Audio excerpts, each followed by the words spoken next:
Tanggalin mo. Ay, nako.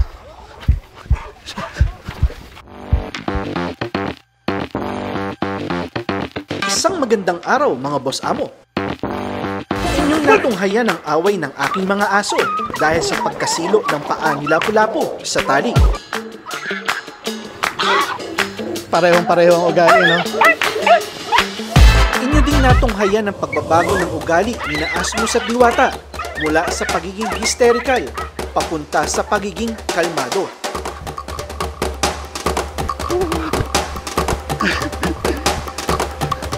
Sunod-sunod din ang mga ginawa naming power pack walk sa mga barako at nakita ninyo ang kanilang pagiging disiplinado kapag sila ay nakakita ng ibang tao, kagaya ng mga grupo ng panday na ito na tuwang-tuwa nang sila ay makita. Oh, kaway kayo sa camera.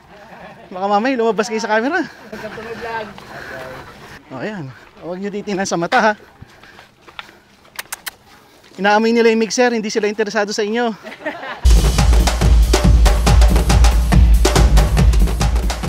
Napadaan din kami sa lugar kung saan may pusa.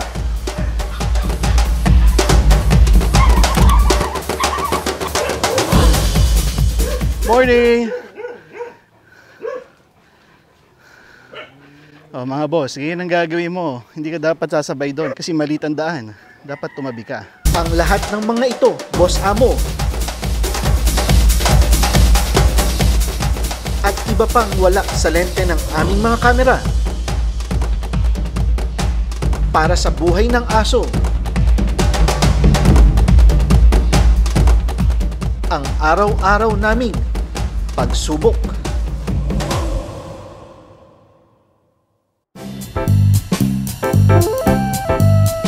Diba si Sir Ed, may mga aso din yun, malaki, mayroon tayo. Pero mayroon doon kuan, alaga siya yung pagong, malaki. Siyempre papatalo ba pero mayroon din nun. Yeah, turo mo nga sa amin. Pero mas malaki pa yan doon sa pagong ni Sir Ed. Saan? Bumahita? Oo, tignan yan. Laking pagong yan. Pagong, oo nga no. Diyos ko po.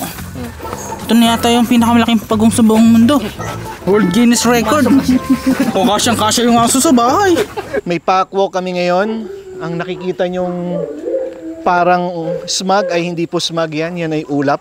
Bumaba po ang ulap pagkatapos ng malakas na ulan kagabi. Ang kasama sa packwalk ay itong mga barako, si Kanggal, Kim at saka si Lakan. Si Buhawi kasama din, si Asmus at Diwata kasama din. Ang objective ay i-desensitize si Asmus at Diwata sa mga malalaking aso kagaya nito. Yung aming regular route ay dadagdagan namin kasi lalabas kami sa main road. Kaya mo sa iyo lahat yung 5 para si Michael tagapulot ng pupo. Tsaka sa main road ikaw mag-guide sa mga mga motorista, ha, traffic enforcer. Nandun si Asmus at Diwata. Sana wag umiyak para hindi ma-trigger tong mga to. Yun na rin yung parang exercise namin. Pag umiyak yun, kailangan makontrol to. So ang pag-control ng malalaking aso hindi physical. Ang pag-control dito ay psychological. Madulas pala ang daan ngayon dahil umulan. O, kaya mo, Rodel? Parang pagod ka na agad, ah. Kung sa pelikula may King Kong, sa supero may King Kong.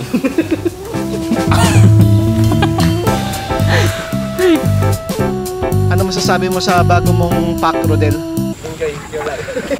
Ano? Enjoy your life. Enjoy your life. Hayop. Let's go. Okay, so una pa lang, no, pagkalabas ng cages, pag nag-assemble ka ng aso mo, ang unang mangyari pupo, di ba? So yan, nagpupupo lahat, oh. Ayan ang challenge. Yes! Yes! Rodel, bilisan mo!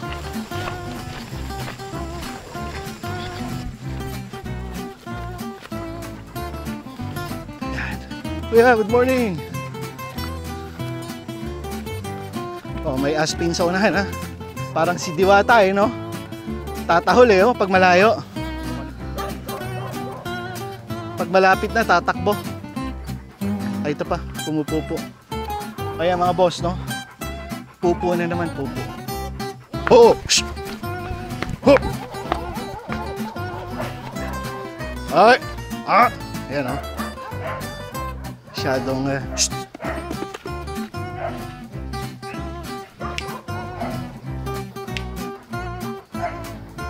Go. Masyado excited.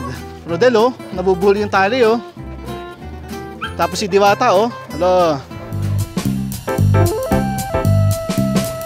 So, ito nga itong motor na ito, boss. Ito yung kauna-unahan sa Pilipinas na nag-champion. Ang motor yan, boss. Ang motor yan. Suzuki Kawasaki. Ikaw rin ba yung hineti nun? Oo! O paano ba ang ano ginagawa mo? Ay, putang na. Parang bomba. Bem bem bem bem bem. Bem. Balong, pakita mo si ano, Kim. Taas na, oh. Halos kapareho na nilakan talaga, oh. Oh. Kaya pa, Rodel? O, palit tayo.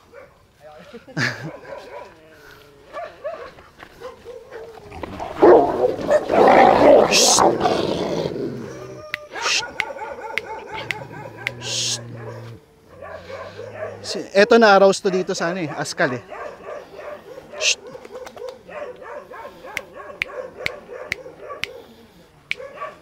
Pababain na natin. Bibira pa to eh. Shh. Pyongyong. Shh.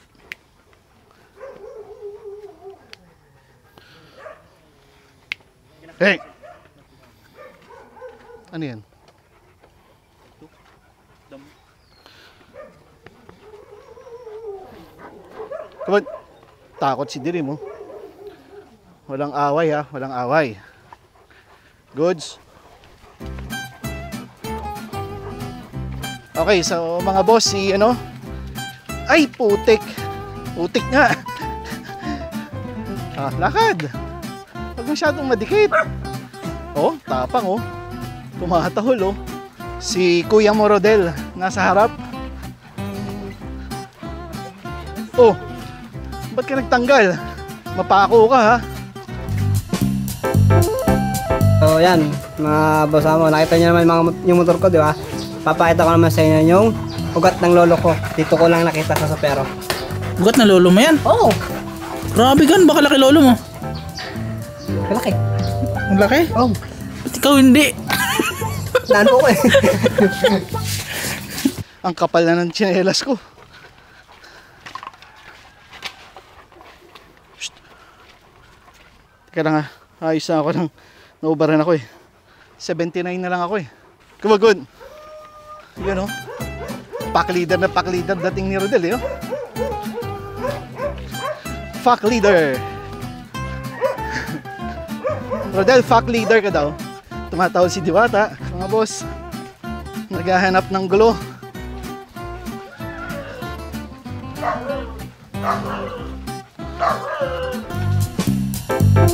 Golden medalist Rodel Raulo.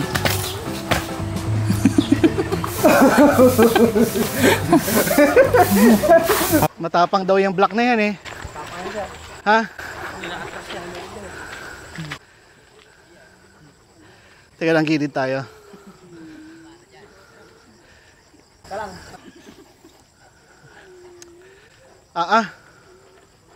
Tanggalin mo. Ay, nako. Shh. Hey! Shh. Di ba nga siya dapat nakatali? Hindi yung mahuli yan eh. Ha? Hindi yung mahuli. Pambihira. Kumagawin.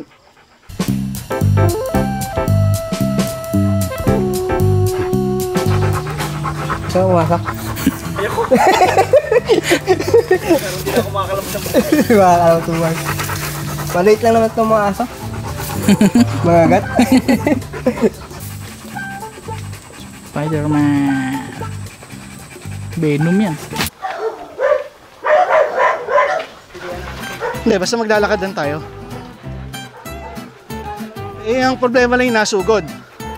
Ito hindi man eh. O, diretso lang. Kaliwa, kaliwa. Kaliwa. Doon. Bababa tayo. Alright. Hindi umiyak ah. Dominant kasi yung aso niya. Kaya hindi natatakot. Hindi obra yun, dominant tong mga to eh. Buti hindi nga tumuloy ito eh. Okay mga boss, good morning ulit. So, kita nyo sa pako kanina, merong itim na aso na nakasalubong kami.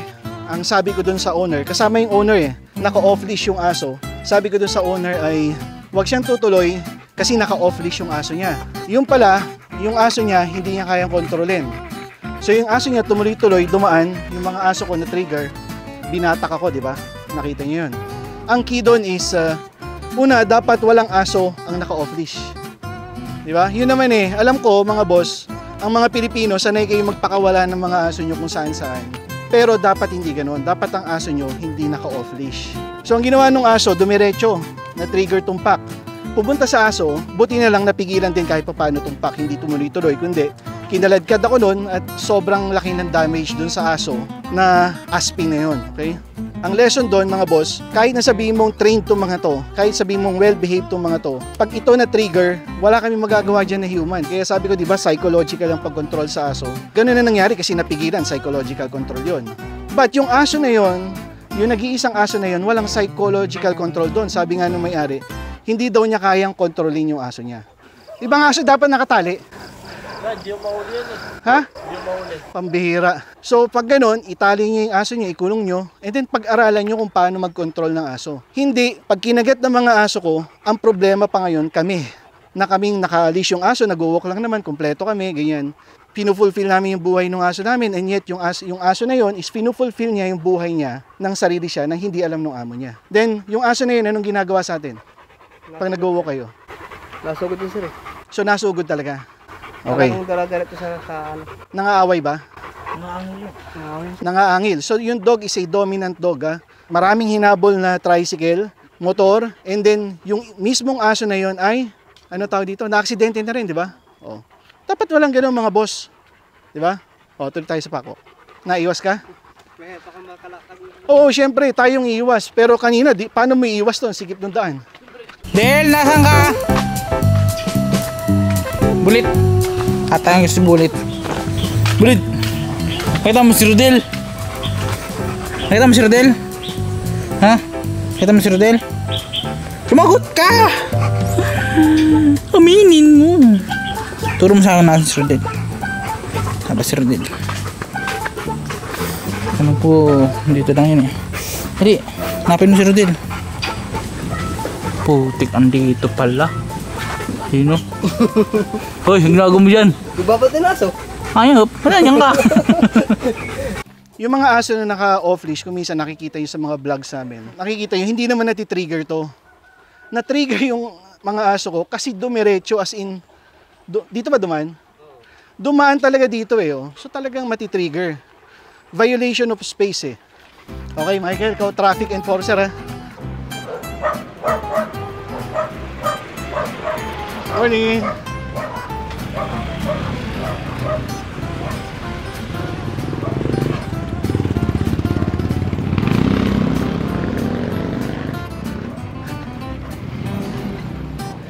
Hoy.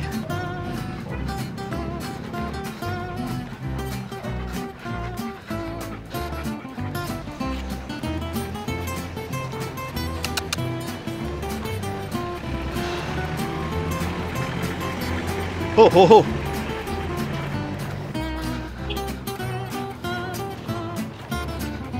Tuloy lang tayo ha.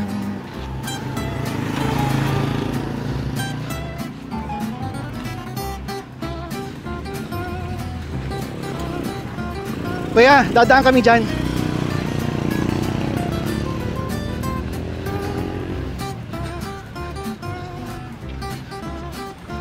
Good.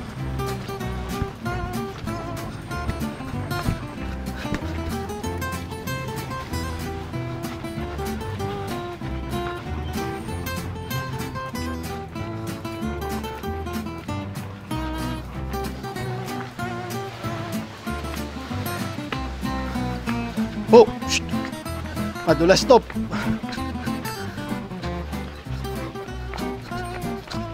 Shh. Oh. Kakalad ka rin ka dito eh pag di mo control to eh. Pababa eh oh, tapos takot sila dun sa bagong sounds. Si Pilipinas dito oh.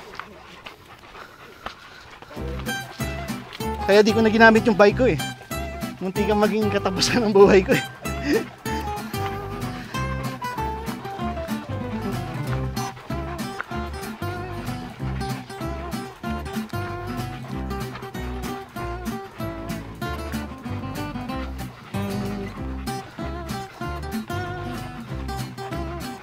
Parang malungkot si Rodel.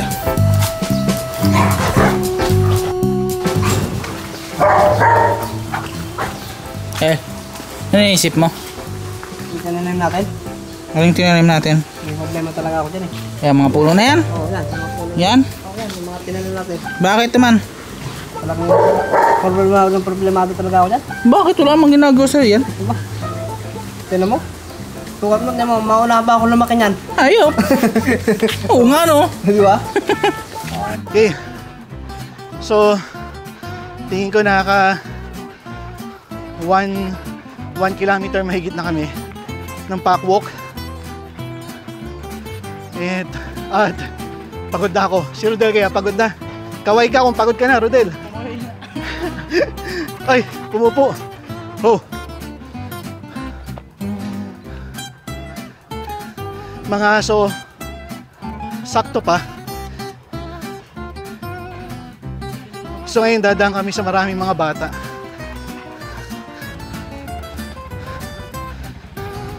Pagtitingnan sa mata ha.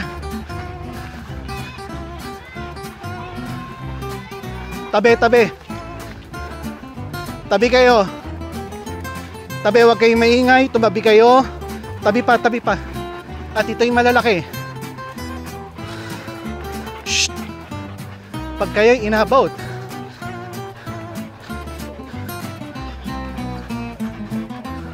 Okay mga boss. So parang rude na pinapatabi mo yung mga bata. Pero yun ang disiplina na kailangan sa mga tao. Hindi yung pag nakakita ng asong ganito, ay cute, hahawakan yung gano'n, no. Off-leash na naman. Kailangan talaga disiplina. Turuan natin yung mga bata na hindi lahat ng aso pare-pareho. Gaya yan, triggered oh.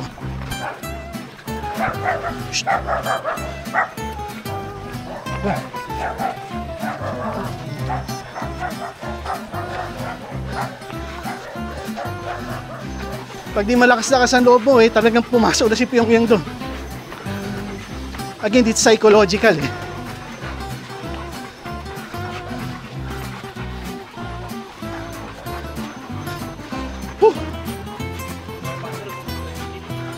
Rodel, ayos ka lang?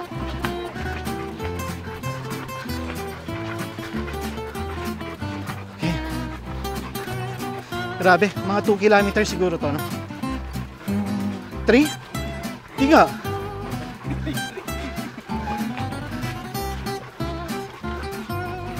Yung kabog ng dibdib ko, ano na eh. Pagod na eh. Kayo na lang, ulitin nyo dito ha. Sa ilog na lang, no? Mahirap dito, ang daming ano eh, variables eh. Grabe yung binti ko. Naninigas eh. Say then? Kaya ka pumapayat din eh, no? Psychological, mental, and physical to. Challenges. Okay, kakaliwa tayo ha. Siyempre, kailangan naman kumanan tayo. Grabe na yun. Okay. Whew.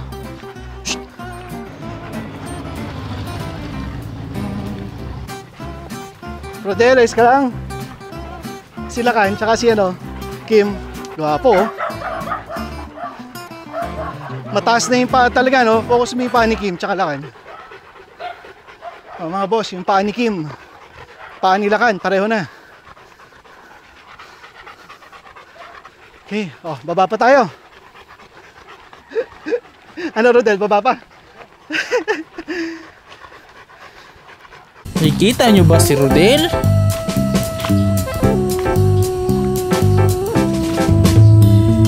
Baka sa basurahan. Oh, nandito nga. Ang bawat paglabas ng mga aso namin upang maglakad ng sabay-sabay ay hindi birong gawain. Kailangan ng dominanteng pag-iisip. Kailangan ang dominanteng pagkatao. Dahil ang mga aso ay likas na manipulative. At kung nagtataka kayo kung paano namin nakokontrol o bakit hindi kami nakakaladkad ng mga dambuhalang aso na ito, gaya ng sinabi ko, ang pagkontrol sa aso ay hindi pisikal.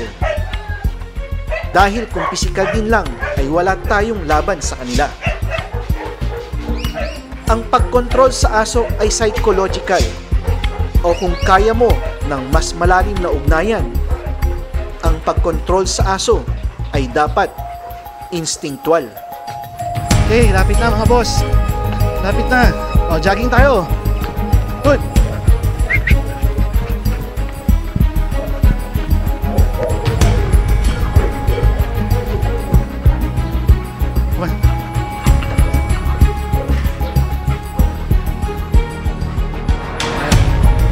Okay. So, more or less 3 kilometers walk. Natapos namin. May mga dumapa ng konti na aso kasi mainit na. Pero kayang-kaya ng mga aso. May konting aberya sa Aspin na off-leash. Rodel, ano masasabi mo? What can you say? Enjoy your life. Enjoy your life. Ikaw, ano masasabi mo? Basic. Basic. Okay, ikaw Balong, ano masasabi mo? Sakit ng binti ko. Oh, bakit? Kahit naalala mo nakapanood ka ba ng ano? Ng Darna. Oo. Idol ko ngayon eh. So, ipapayata ko sa'yo kung ano yung sinusubo ni Darna. Ano yun? Yung bato ni Darna. Oh. Dapat pag ito ininilunok mo, magiging Darna ka, di ba? Oo. Hello. Tayo na eh. Iyon lang po sa ngayon at maraming salamat sa panonood.